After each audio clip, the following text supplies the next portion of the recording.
कि वो फांसी पे लटक गई है।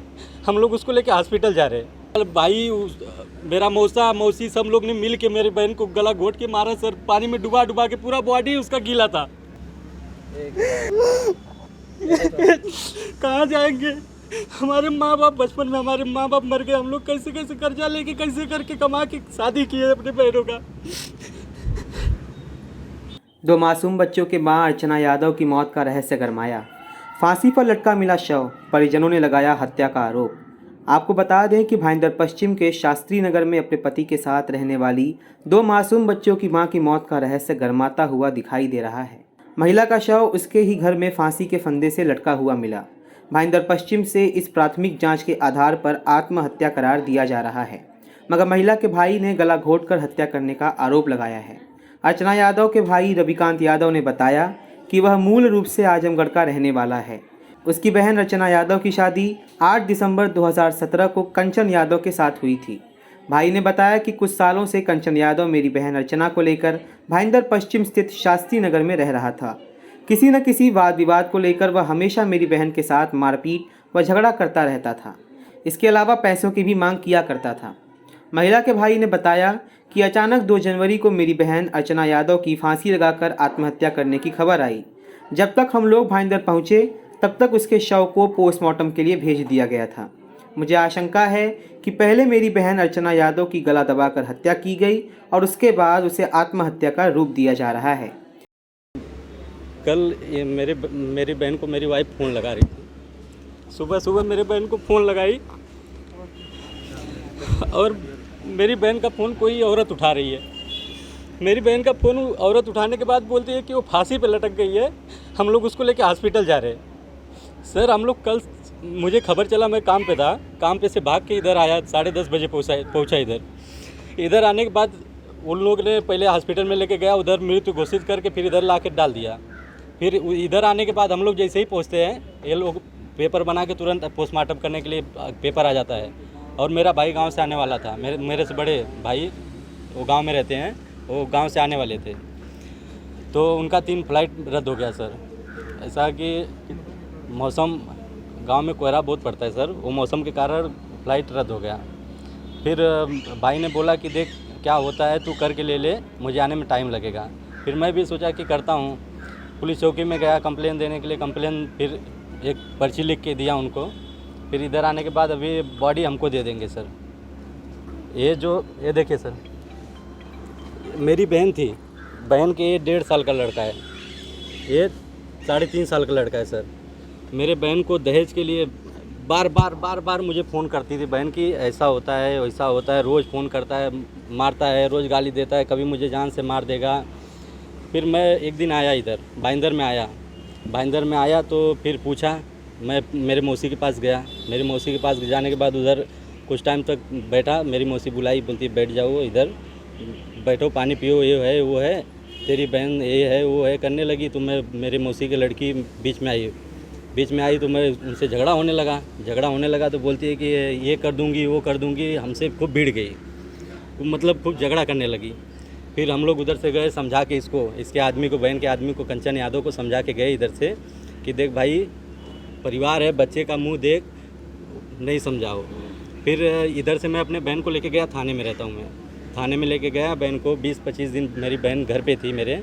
फिर उधर से बहन को इधर लाया, बहन को यही गया, बोला कि सब कुछ ठीक हो गया है, बहन को अभी कुछ नहीं मारूंगा, कुछ नहीं पीटूंगा, कुछ नहीं करूंगा। लेके आया इधर आने के बाद उसको बोलता है कि तू पैसा लेके आ, कुछ भी कर, पैसा लेके आ, मैं कर्जा लिया हूँ, मैं ये किया हूँ। फिर इन लोग का सर,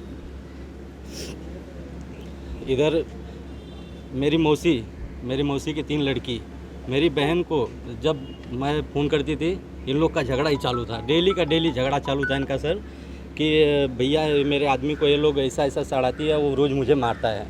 मैं बोला कि अपना रूम खाली करके दूसरी जगह चला जा, तो बोलती है कि वो रूम भी खाली करने के लिए नहीं, बोलता है कि इधर ही रहेंगे, तेरा क्या होता है, क्या करती है तू, समझ में आता है मेरे को। सब डेली, मतलब ऐसा होता है ना, डेली। एक दिन गला दबा दिया, मेरी बहन तुरंत फ़ोन करके बोलती है भैया मुझे लेके चलो, नहीं मार देगा ये।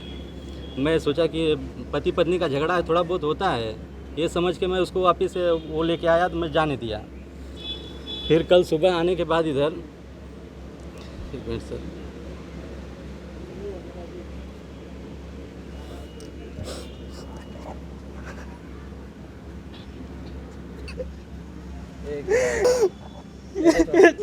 कहाँ जाएंगे? हमारे माँ बाप बचपन में हमारे माँ बाप मर गए, हम लोग कैसे कैसे कर्जा लेके कैसे करके कमा के शादी किए अपने बहनों का। मुझे इंसाफ चाहिए सर, चाहे जैसे इंसाफ चाहिए मुझे पोस्टमार्टम होने के बाद मेरा कंप्लेन लिखना चाहिए। यहाँ पे कंप्लेन लिखने के बाद मैं बॉडी लेके जाऊँगा, मुझे मालूम होना चाहिए कि क्या हुआ था, तब मैं इधर से बॉडी लेके जाऊँगा। नहीं तो मेरी बहन तो अभी मर गई है सर, वो आने वाली नहीं है यहाँ पे, अभी वो कभी नहीं आएगी यहाँ पे सर। आरोप क्या है आपका, क्या हुआ? आरोप सर ये लोग दहेज के लिए मेरी बहन को, हमेशा उसकी माँ आई थी बीच में उसकी माँ आई थी, बोलती है तू जा अपने भाई से, मेरा आदमी उधर कर्जा लिया है, तू भाई से पैसा मांग के लेके आ, इधर कर्जा भर। हम लोग भी अपना परिवार लेके रहते सर, 20,000 कमाते हैं, कुछ जो कमाते हैं अपने में परेशान रहते हैं। अब ये हर बार इसको 50,000 देने का, 1 लाख रुपया देने का, ये मेरा आरोप है सर, ये दहेज का। और मेरी मौसी की तीनों लड़की ने मिल के, तीनों लड़की, उसका भाई, मेरा मौसी सब लोग ने मिल के मेरी बहन को गला घोट के मारा सर, पानी में डुबा के, पूरा बॉडी उसका गीला था। कभी भी सर अगर मर गई है तो पहले कंप्लेन करना चाहिए था इनको, कि कंप्लेन करने के बाद पुलिस जाती, वहाँ से बॉडी उतारती तो पोस्टमार्टम करती तो समझ में आता। ये लोग ने काहे के लिए वहाँ से बॉडी निकाला, ले जाके हॉस्पिटल में ये किया सर। मैं उसका इंसाफ चाहता हूँ सर। ऊपर से वो कल के टाइम पे जब पुलिस गई भी तो उधर ऐसा हुआ कि बड़े जीजा उधर पुलिस गई भी तो सब कुछ उनकी लड़की है खाली बाहर है, उनकी वाइफ कभी नहीं, इनकी मौसी जो है वो बाहर निकली ही नहीं है, या उन्होंने कुछ किया था तभी करके वो बाहर नहीं निकली पुलिस के सामने। सबसे पहला मेरे को यही इंसाफ चाहिए और कुछ नहीं। बच्चे लोग का क्या होगा? वो अभी तक नहीं आई, वो अभी तक सोच लो कि उनका शक्ल तक नहीं देखा। हम लोग कल से इधर पड़े हुए हैं, तभी तक शक्ल नहीं दिखा गया। पुलिस ने हमसे बात करते हुए बताया कि मृतक के भाई की शिकायत पर केस दर्ज कर मामले की जांच शुरू है। वहीं इस मामले में अपना पक्ष रखते हुए मृतक अर्चना यादव के पति कंचन यादव ने बताया कि घटना के दिन बगल में रहने वाली मौसी के घर से कुछ विवाद हुआ था। उसके बाद में अपनी पत्नी को घर में बंद कर काम पर चला गया था। कुछ समय बाद मुझे जानकारी मिली कि मेरी पत्नी ने फांसी लगाकर आत्महत्या कर ली। मुझ पर लगाया जा रहा सभी आरोप बेबुनियाद है। भाई सहित परिसर के लोगों को उम्मीद है कि पुलिस विभाग मामले की हर तरह से जांच कर रही है। जल्द ही घटना का सच सामने आ जाएगा। अपने वाइफ को अंदर कर दिया कि बाहर मत आना, झगड़ा नहीं होगा। बात मैंने कड़ी बंद कर दिया। और मेरे आप जाएंगे मेरे रूम के बाजू में, साली मतलब हाँ उसकी बहन है, उसकी मौसी की लड़की, मतलब कौन मौसी है? की लड़की है। अच्छा, मौसी की लड़की है, सगी मौसी की लड़की है। फोन पे सामने झगड़ा हुआ, फोन पे? नहीं, सामने घर के बाजू अच्छा, में वहीं घर रहते, है। शास्त्री नगर में रहते? हाँ, शास्त्री नगर में रहते। अच्छा, फिर? तो मैं अपने वाइफ को अंदर करके माला बाहर मत निकलना, झगड़ा नहीं करने का। हाँ। अब आज संडे है, मैं 11-12 बजे तक ले आ जाएगा। हाँ। अंदर बच्चे लोग को खिला पिला। झगड़ा क्यों हुआ था? झगड़ा हुआ था कि मतलब जो वो साली है उसकी भी माँ मर गई है, मेरी जो सासू माँ वो भी मर गई है। तो उसने बोली तू अपनी माँ को खा गई, वो बोली तू अपनी माँ को खा गई। बस इतने में झगड़ा हुआ था। एक मिनट रुको, पहले बात बोल ले। बताओ, जो आप गए कहाँ गए थे? दुकान पे गए थे अपने राई में, मेरी दुकान है पलाई।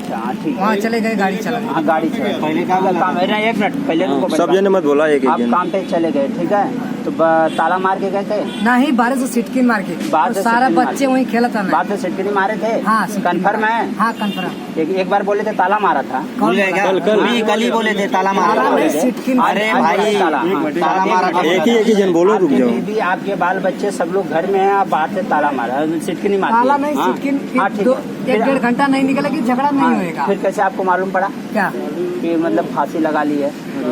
वही आरती फोन किया कि जब इधर कोई आरती कौन है? जब वो बच्चे मेरे रोने लगे, हाँ। तो एक मौसा जो है बोले वो बच्चे क्यों रो रहे हैं, जा उसका गाड़ी खोल। अच्छा, मौसा से मौसी नहीं जमता नहीं है। नहीं, एक मिनट रुको, पहले मुझे बात करने दो।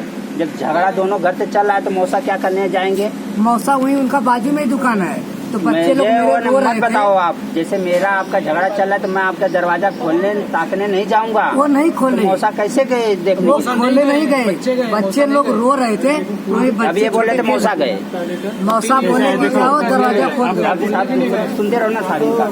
हाँ, फिर कौन गया था? मौसा बोले कि जा देख उसका बच्चे रो रहे हैं, उसका सीट नहीं खोल दे। हाँ। वो छोटी सी बच्ची गई खोली, हाँ। खोल के तब शायद वही बताई उनसे।